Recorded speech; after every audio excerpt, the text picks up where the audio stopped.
धर्म प्रेमी बंधुओं, आप सभी को जय जिनेंद्र। मेरे इस चैनल में आपका स्वागत है। मेरे इस चैनल में जैन धर्म के ग्रंथ ज्ञानार्णव का स्वाध्याय चल रहा है और उसके अंदर 5वां अध्याय चल रहा है और 5वें अध्याय के अंतर्गत ध्यान का अध्याय चल रहा है।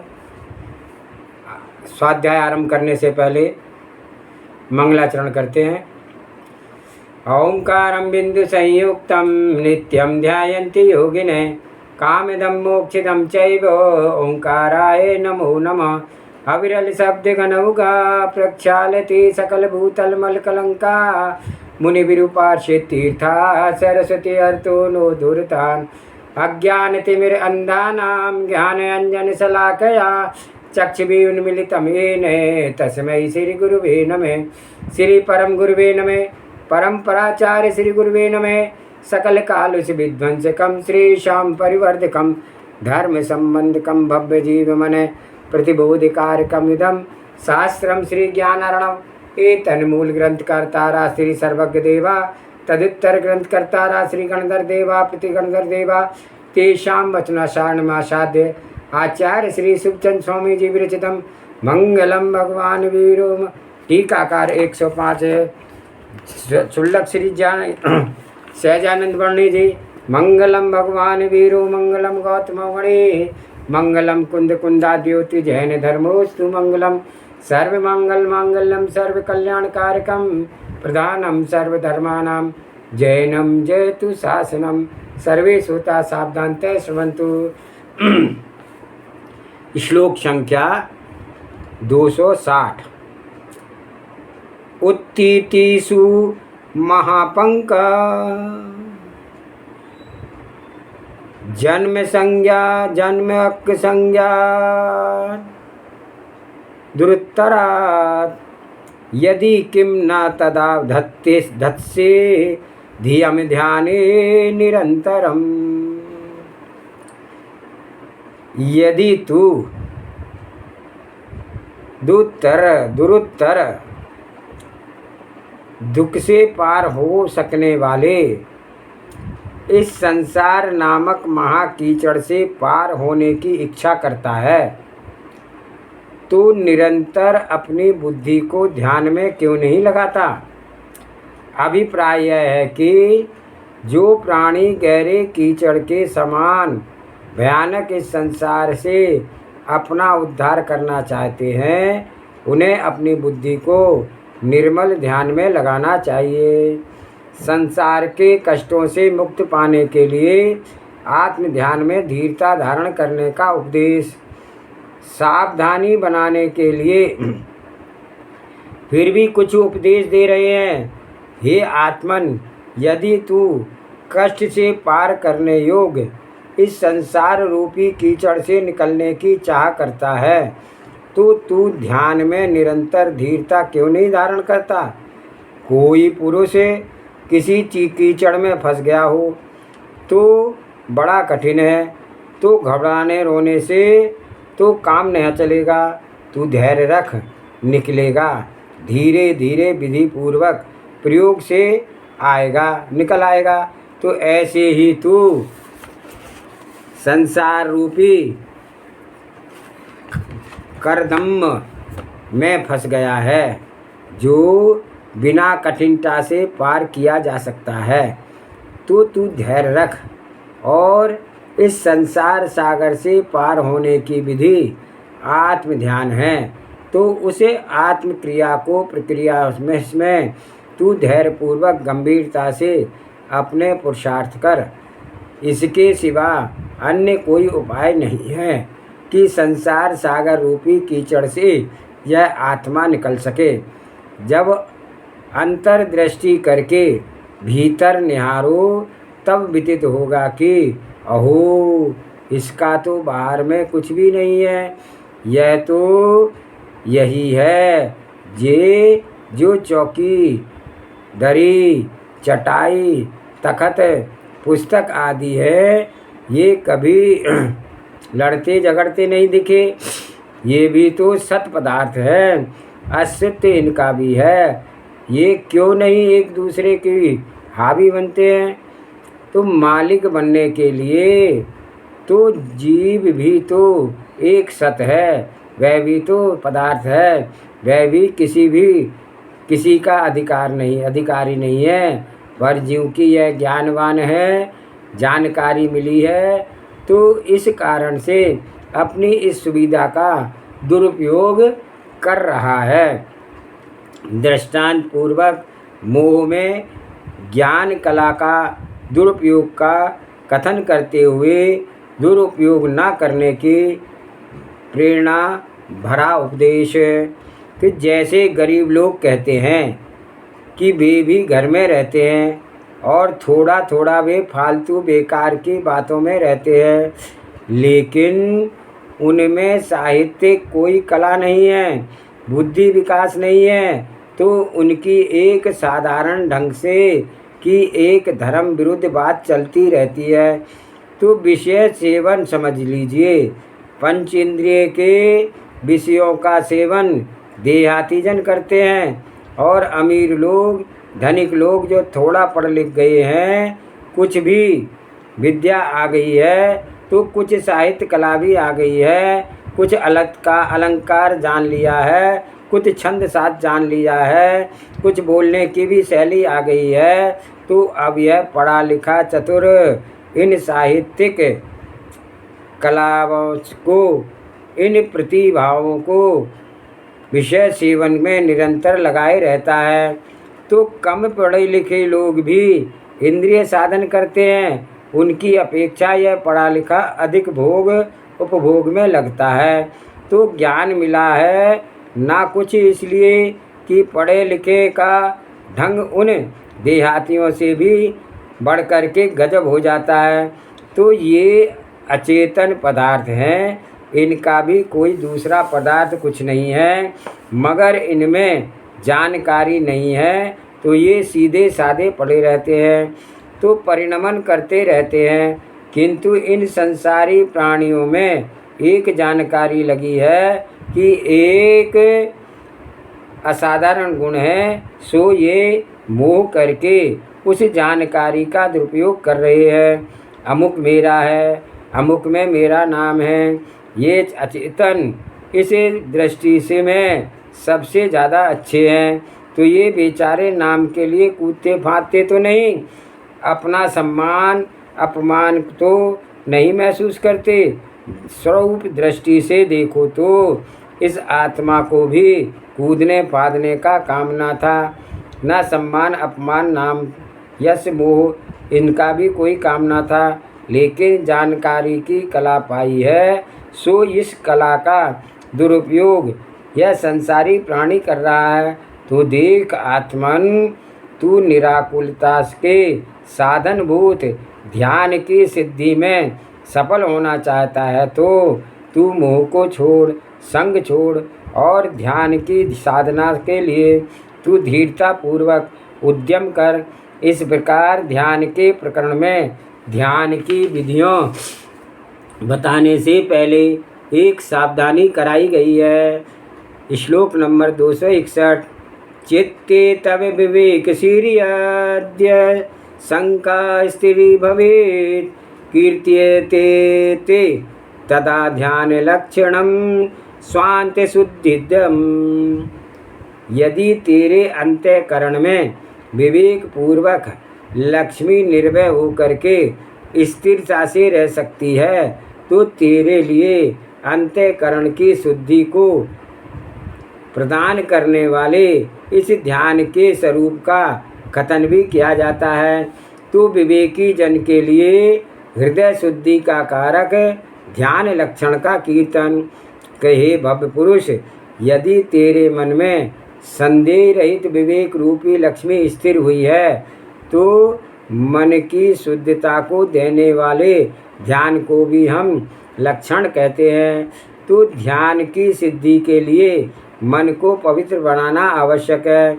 ऊंचाई कई श्लोकों से मैं पहले से भी ध्यान की योग्यता उत्पन्न करने के लिए सावधानी की गई है, और अब यह कह रहे हैं कि यदि निस्संदेह विवेक तुम्हारे चित्त में स्थिर हुआ हो, निज को निज पर जानने का प्रकाश आया हो, तो जो भी ज्ञान में आए उस तत्व का स्वरूप अपनी पलक में झलक में ले सकता हो, तो तेरे लिए कुछ ध्यान लक्षण कहते हैं।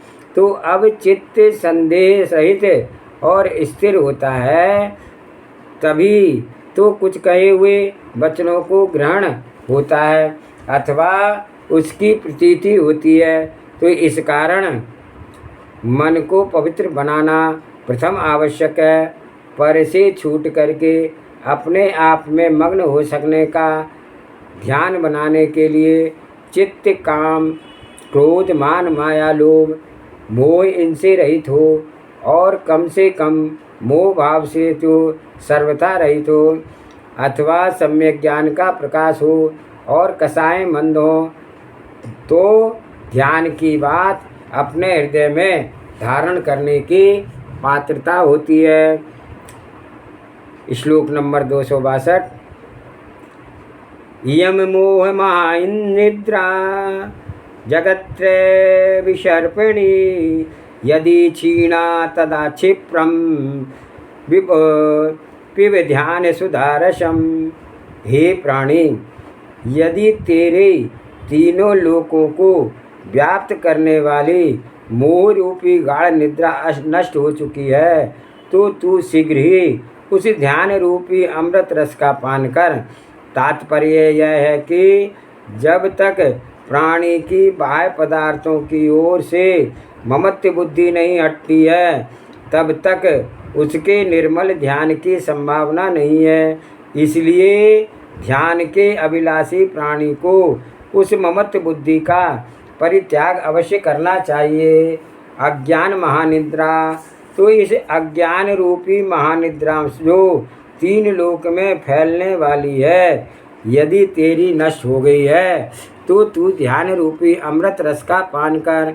अज्ञान को महानिद्रा बताया है। अब जो कुछ जानकारी मिल रही है, अज्ञान में विकल्प चल रहे हैं, तो यह सब है स्वप्न जैसी दशा। और नींद में ही स्वप्न आता है, तो अज्ञान की ऐसी नींद ली जा रही है और जो कुछ विकल्प उठ रहे हैं, जो कुछ माना जा रहा है, वह स्वप्न लिया जा रहा है। तो आँख की नींद कुछ समय के लिए है और अज्ञान की नींद तो बहुत लंबे काल के लिए है। तो जैसे आँख की नींद में स्वप्न में देखी हुई बात केवल स्वप्न के समय सही लगती है, पर निद्रा टूट जाने पर वह बात गलत मालूम होती है, इसी प्रकार से अज्ञान की नींद में जो कुछ माना जा रहा है और बड़ा श्रम किया जा रहा है, ये सब बातें सही और चतुराई भरी लगती है, किंतु अज्ञान की निद्रा भंग हो, स्वप्न का यथार्थ परिज्ञान हो, तो यह सब असत्य मालूम होने लगता है। तो जैसे नींद टूट जाने पर फिर वही बोध होता है, अहो जो मैं देख रहा था वह सब झूठ था, कुछ भी ना था, केवल एक स्वप्न था। तो कभी तो स्वप्न लेने वाला पुरुष जागने पर खुश होता है और कभी विषाद मानता है। तो यहाँ आँख की नींद की बात कह रहे हैं। तो कोई दुस्साह स्वप्न देख रहा है और उसमें वह पीड़ित हो रहा है, मानो ऐसा कोई स्वप्न आ गया तो मैं तालाब में गिर गया और मुझे मगर खाने के लिए दौड़ रहा है, तो शरीर का कुछ हिस्सा दबा लिया है। तो ऐसे सपन में बड़े बेचैन होगा और उसे यह सपन आ जाए कि मैं खूब वैभव में हूँ, बड़े सुख साधन मिल गए हैं, और सपन में बड़ा खुश होता है। तो ऐसी स्थिति में आँखों की नींद खुल जाए तो यदि वह अज्ञानी है तो वह दुखी होगा, अब कुछ भी नहीं रहा, और आँखें मीच करके कोशिश करेगा कि फिर रंग ढंग का मिल जाए। लेकिन वहाँ यह भी आप अज्ञान की नींद के खोटे सपने देख रहे हैं। ज्ञान नेत्र खुलने पर अर्थात अज्ञान निद्रा भंग होने पर ही सही पता पड़ता है।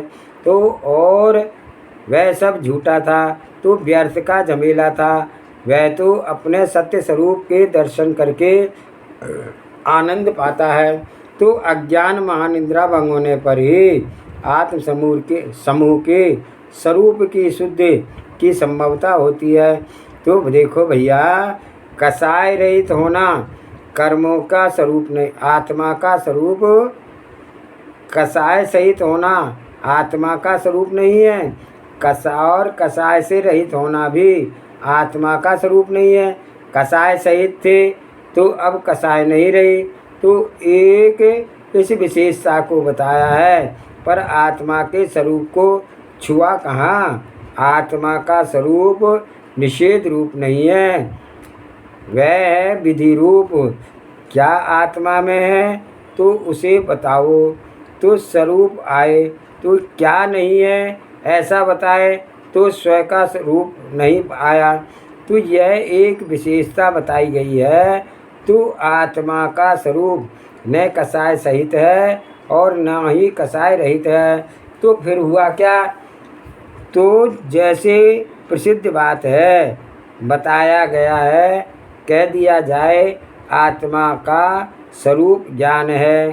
तो अभी थोड़ी कसर रह गई, जहाँ आत्मा कोई अलग पदार्थ है और उसका स्वरूप, उसका ज्ञान, उसका गुण उसमें है, ऐसे भेदीकरण हो गया है। तो आगे चलो, आत्मा का स्वरूप ज्ञायकता है। यद्यपि ज्ञान होने में कोई अन्य बात नहीं रह गई है, लेकिन ज्ञायकता कहने में ज्ञान को बताने में की अपेक्षा कम भेद कला है। तो जैसे अहिंसा और अहिंसकता, अहिंसा करने वाले का आप उसका नाम है अहिंसकता, और अहिंसा क्या हुई, अहिंसा हुई। फिर भी एक धर्म का नाम लेकर के फिर भेद बताने में कुछ भेद कम हुआ करता है। तो लेकिन भेद अब भी है। तो फिर यूँ कह दिया जा कि आत्मा ज्ञायक है, वह ना कसाय रहित है ना कसाय सहित है, किंतु ज्ञायक है। तो ज्ञायक कहने पर शब्द व्युत्पत्ति के अनुसार जो बात ध्वनित हुई है वह भी भेद डालने वाली हुई है। तो जानने वाला, अरे जो जानने का स्वरूप है वही तो है। किसी भी शब्द से बोलें वह किसी एक धर्म को बताएगा, तब यह कहना पड़ेगा कि यह आत्मा तो वही है, जो ज्ञाता हो वही है आत्मा है। तो यह मैं आत्मा समस्त पदार्थों से न्यारा केवल निज स्वरूप आनंद हूँ, तब ऐसे खबर हुई। तो अज्ञान निद्रा टूटने पर कि मैं तो केवल ज्ञान और आनंद स्वरूप हूँ, तब उसके सारे दुख दूर हो गए। मैं व्यर्थ ही विकल्प करके आकुलित हो रहा था। अज्ञान निद्रा का विस्तार। तो यह अज्ञानी रूपी महानिद्रा 3 लोक में फैली हुई है। पशु पक्षी कीड़ा मकोड़ा एक इंद्रिय देव नारकी मनुष्य सब जगत के इस अज्ञान निद्रा में प्रसार है। तो यह यदि क्षीण हो गई हो तो तू ध्यान रूपी अमृत रस का पान कर। जैसे एक म्यान में 2 तलवार नहीं समा सकती है, उसी प्रकार से उपयोग में अज्ञान निद्रा और अमृत पान की स्थिति, ये दोनों बातें नहीं समा सकती है। तो यह जगत एक जुआ खेलने का फल समझ लीजिए। जैसे जुआ खेलने पर कोई जीत जाए तो भी शांत नहीं पा सकता, और जीत गया और दाव लगने पर बैठेगा, तो यदि जीत कर वह चलने लगे तो समीप बैठे हुए लोग उसे ऐसी बातें करके शर्मिंदा कर देंगे कि उसे फिर बैठना पड़ेगा। तो जीतने पर भी छुटकारा नहीं मिलता, और हार गया तो प्रथम तो वह हारे के बाद चित्त बनाता है कि मैं शायद अब जीत जाऊंगा, और हारता ही जाए।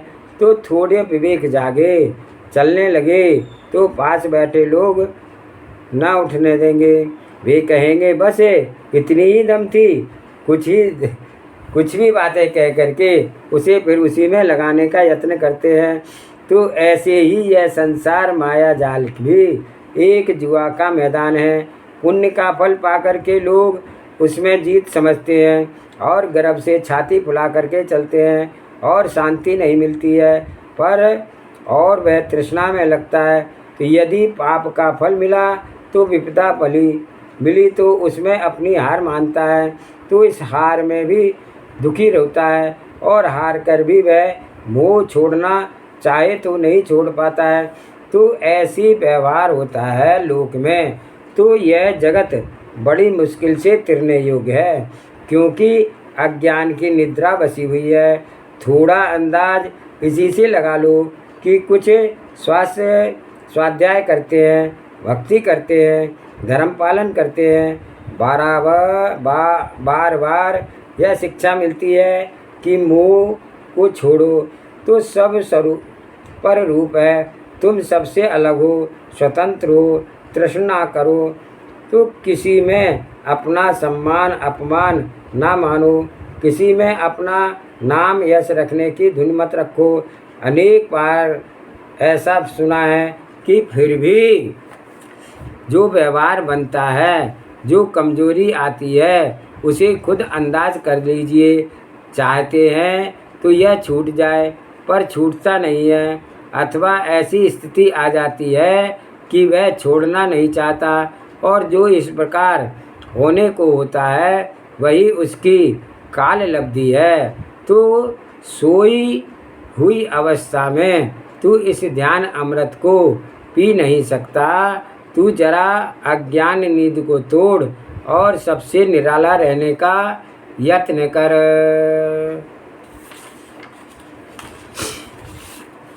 स्वरूप से रुचिता, संत की अनुभूति, कला की सुगमता, तो विभक्त अंतस्तत्व की ओर जाने की विधि सिखाए से नहीं आती है, जिसे अपने आप में झुकने का आनंद है, मिल गया और उसे कोई नहीं रोक सकता, तो उसे शिवपथ से कोई डिगा नहीं सकता। और जब तक अंत आनंद प्राप्त नहीं हुआ तब तक वह विषयों का सुख मानता है। लोगों में धर्म की बात कहें तो उसका बड़प्पन होता है। लोक में सब कुछ अच्छी तरह से माने जा रहे हैं। इन भावों से कुछ धार्मिक प्रवृत्ति की जाती है। जब अंत आनंद नहीं मिलता तो ये सब विषय ही बन जाते हैं, और कोई इंद्रिय का विषय है, कोई मन का विषय है, कोई किसी प्रकार का है। तो यत्न यह है कि हम कोई विभक्त स्थान पा करके एकांत निर्मल किसी स्थान में सुथिर बैठ करके अपने आप की दया के संबंध में कुछ चिंतन करके मेरा कैसा हित हो, मैं अपने हित प्राप्ति के लिए सदा संकटों से छूटने के लिए यदि सब कुछ भी छोड़ना पड़े, मोह राग द्वेष त्यागना पड़े, तो उस काल के लिए हम तैयार हैं। किंतु वह स्थिति प्राप्त हो जाए जो निसंकट है, ऐसी तीव्र सुगमता जागी हो और वह अपने आप में ध्यान लगाने का यत्न करे, तो उस आनंद का अनुभव के बाद किसी की सामर्थ्य नहीं है कि उसे रोक सके। तो कुछ थोड़ी बहुत जानकारी के बाद चित्त में यह बात नहीं रहती कि अभी हमारी परिस्थिति ऐसी नहीं कि घर छोड़ दें, अभी छोटे बच्चे हैं, और यह सब कोई सभ्यता नहीं है कि छोटे बच्चों को छोड़ करके बैरागी बन जाए। इसमें लोग क्या कहेंगे? हमारा यह कर्तव्य नहीं है कि हम छोटे बच्चों का असहाय छोड़ करके चले जाएं, तो इसमें लोग हमें क्या कहेंगे? लेकिन वस्तुतः स्थिति यह है कि यदि अंत आनंद का अनुभव हुआ है और वह कैवल्य स्थिति को पाने की दृढ़ता हुई है, तो उसे कोई रोक नहीं सकता। शिव पथ पर जाने के लिए घर में कोई बांध नहीं हो सकता। जब सुकौशल व्रत हुए तो उनकी स्त्री के गर्भ में ही बच्चा था। लोगों ने समझाया पर उनके चित्त में बात न आई।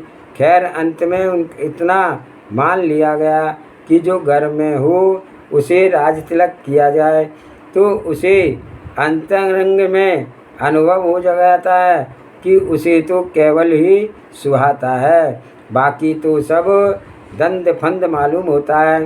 तो उसका ज्ञान प्रकाश स्पष्ट होने हैं। तो मैं किसी का कुछ नहीं करता, सब अपने आप भाग्य से सब कुछ कुछ हो पाते हैं। तो इतना स्पष्ट निर्णय होना चाहिए कि हम अपनी कमजोरी में घर में रह रहे हैं। तो देख, यदि अज्ञान रूप मोह विडंबना क्षीण हो गई हो तो तू ध्यान रूपी आत्मरस का पान कर। आज का स्वाध्याय यही समाप्त करते हैं। जावानी के ज्ञान से सूझे लोकालोक, सोवाणी मस्तक नमो सदा देत हूँ दो। हे जिनवाणी भारती तोय जपू दिन रैन, जो तेरी शरणागे सो पावे सुख चैन। देव भजो अरिहंत को गुरु सेवा निर्गन, दया धर्म पालो सदा यही मोक्ष का पंथ। 9 बार नमोकार मंत्र।